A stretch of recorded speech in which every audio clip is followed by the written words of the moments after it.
This is for all three of you, if you don't mind. We can start with Cade. Obviously, Coach has you guys here for a reason, but he's talked about the team, that you guys have assembled, and putting mental at the front of all that stuff. But I think each of you represent different parts of this team, whether it be veteran talent, whatever, kind of thing. Just from a player's perspective, what does it mean to have all those components gelling the way it has? Okay. Yeah, I think it's necessary. I don't think you'll find another team in the country that has more fun playing with each other than we do. It's our favorite thing to do is just play baseball and, joke around, have fun with each other. But, yeah, like you said, there is different, components of leadership on this team, whether it be, like a glue guy, talent, et cetera, lead by example. And I think that's what makes us so special. It's not like it's one person leading the way. It's like a group, like a collective of us.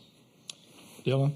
Yeah, I think it's very important for to have a good team. Really, just have the glue guys like this guy right here, and a leader like him who has one of the best mental approaches I've ever seen. So I think it's very important. It just gets the younger guys on board too, and just carries the the tradition and the approach on every single year. So I think it's good. Trey? I think the most important trait we have as a team is the confidence that we have in each other. We believe that every guy in that dugout, every guy on the field is going to get the job done whenever their name's called upon.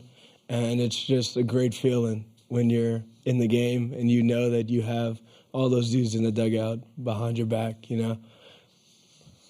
Okay, next question. Okay. Oh, who got in the back here? Howard, okay. Warden, KOBM Omaha, congratulations to LSU. I asked this question to the student-athletes from Florida, so I'll ask it for Trey, Dylan, and Cade. As a fan of baseball, what do you admire and like about Florida? Trey, you start. Dylan, start. I don't really have. I have a lot of respect for them. I'm from Florida, so it's I know a bunch of those guys on the team and play with them, and I have a lot of respect for them. They got great starting pitchers, a great bullpen, great lineup, no holes in their lineup. So we got to be ready. We got to be ready to go. It's not going to be a cakewalk. We got to be mentally prepared and ready to go. Cade? Yeah, I would say one thing I admire about them is the confidence they play with. It's kind of similar to us, and they're a gritty bunch, and they all play with a chip on their shoulder. So that's one thing that I really respect from their team. Okay, right here.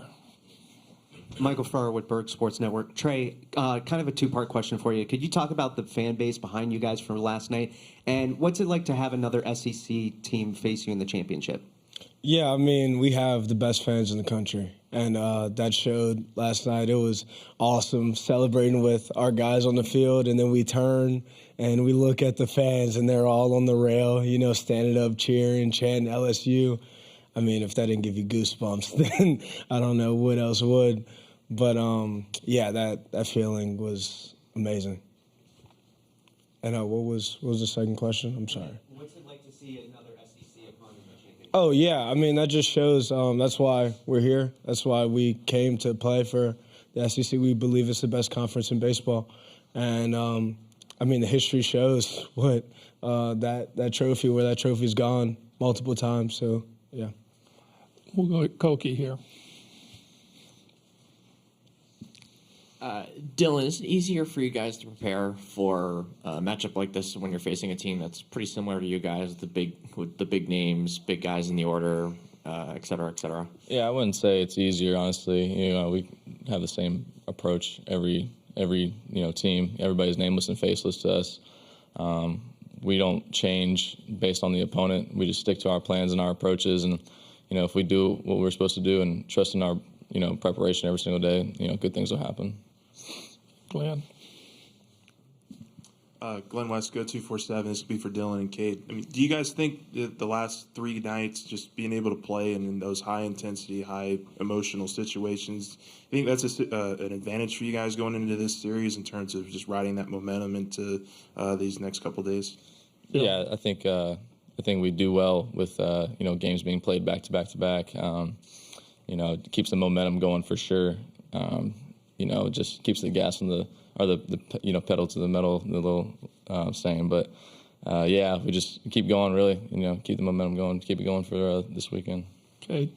Yeah, I mean, I would say when you play in these like high intensity environments, you're battle tested, and throughout the course of a season, we've played in different types of games, whether it be 1-on games, 2, 3, etc., blowouts. So I mean, we kind of know every situation, know how to react to every situation, and nothing's going to catch us off guard. So I think that's one thing that's good for us. We just got to play our game. Okay, let's go with Clinton over here. Clinton Yates, ESPN. Trey, how much, excuse me, there's the crowd in the stands, but how much did you hear from folks back home after last night in terms of the reaction you got from people you've known, your whole life after not just the play, but the quality of that win?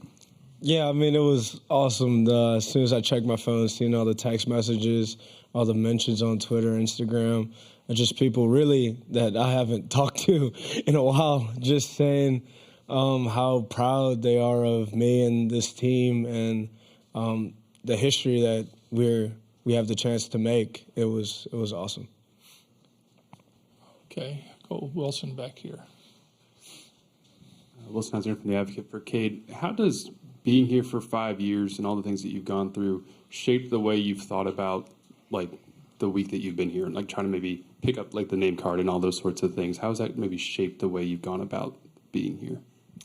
I mean, it just goes to show you that no matter what's going on, just keep putting your head down, keep working, and good things will eventually come your way. Had some tough breaks through prior pro seasons, but wouldn't change anything for the world. I think, we were all in Knoxville, Tennessee, at that super regional and, Florida State, et cetera. But yeah, it made us tougher as a team. It made us better for it. It might have sucked in the moment, but it paid off. And, we're here and playing for a national championship. So, wouldn't change it any other way, do it 10 times over. Okay, Lee, you had your hand up. Dylan, I know you had some experience playing with Wyatt Langford last summer. Just wondering if you could speak to like his style of play and what it was like playing with him. Yeah, he's a great kid, great player too. I have all the respect for him. Very special talent. I think he's gonna be a big leader for a very long time. Some of the best raw bat-to-ball skills and power I've ever seen. It can really track the ball down in the outfield. So, I really like his game and, gonna, hopefully, just play alongside of him one day. So it'll be good. Okay, Michael.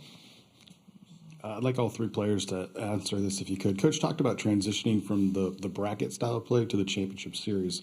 I'm wondering what goes into that.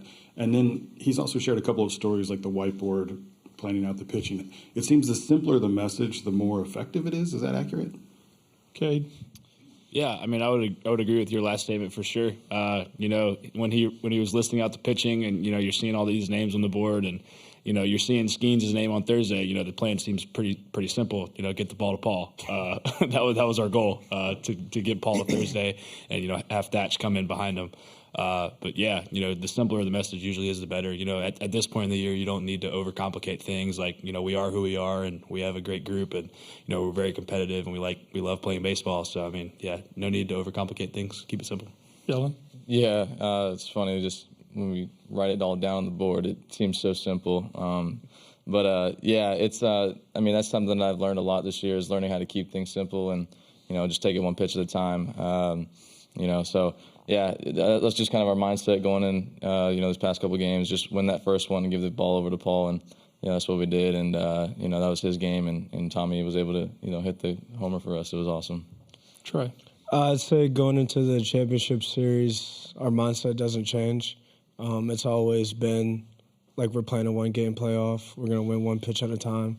And, yeah, we know it's on the line. Like I said in an earlier interview, when our backs are against the wall, we know it's on the line. But the play never changes. It's about who shows up that day. Okay, back here. Miguel Paredes Reyes, LSU Tiger TV. Trey, it seems like your dad has gotten more media attention than you have so far in the tournament. Can you kind of speak on your family's support and how that's contributed to your success? Yeah, I mean, they're my biggest supporters, and my dad's very outgoing. I kind of didn't get that trait as much as he has it, but I mean, that just shows how much confidence and faith that they have in me. And I mean, without my parents and my family, this would all be a dream, From growing up in New Orleans, this really doesn't seem real, you know. And I'm glad that I'm here to show kids growing up in New Orleans that this is a reality. Like, this can happen, and that's all a credit to them. Okay, we had Jacques over here. Jacques Doucet, WAP-TV in Baton Rouge. To Dylan and Trey, you guys came in together, and it's kind of been Dylan and Trey, Trey and Dylan through these 3 years. Can you speak to your friendship and how far you've come since that super regional at Tennessee, your first year? How much have you guys matured to be in this spot? Dylan. Yeah, I mean, we both grown tremendously. I mean, it's because of this guy right here, really, you know. I mean, we wouldn't be the people we are today or players without him. And, you know, yeah, it's just we now know what it takes to, like, get there and, you know, what it takes to lose those games. And, yeah, it just makes us better. And now we're here. We're ready to go. And, you know, we got 2 games to win. So, you know, give our best shot. Trey? Yeah, I mean, these past 3 years playing with this guy, he's made me such a better player. He gave me a credit about my mental game earlier in this interview, and without him, it would be way worse. He showed me how to control my emotions, how to not get too high or not get too low, so I appreciate him for it, and we're the best of friends. Okay, one last question. We'll go to Leah here. Cade, just talking to players throughout the season, it seems like you kind of took all the transfers under your wing, and you and Gavin Dugas were kind of helping them buy into this team and really feel like a part of this team. What went into that? I mean, yeah, you look around the room and, you know, you see the talent. I mean, you got 2 guys up here that are going to play in the big leagues for 15-plus years if they choose to. But we knew we were going to have a great team, but, you know, it's not about how good your team is. It's about your chemistry, and that's really what it comes down to at the end of the day is how much you're going to – like how much you love each other, how much you're going to want to play for each other. Like, it's a team game. You can't just rely on one person. So we knew that going in, and, you know, just hanging out in the fall, you know, doing team building stuff with, you know, Coach Jay and a bunch of our mental coaches and stuff like that, and just trying to be brothers. And I think that's what it comes down to. And, you know, that's one thing that we pride ourselves on. Like, we're a group of brothers.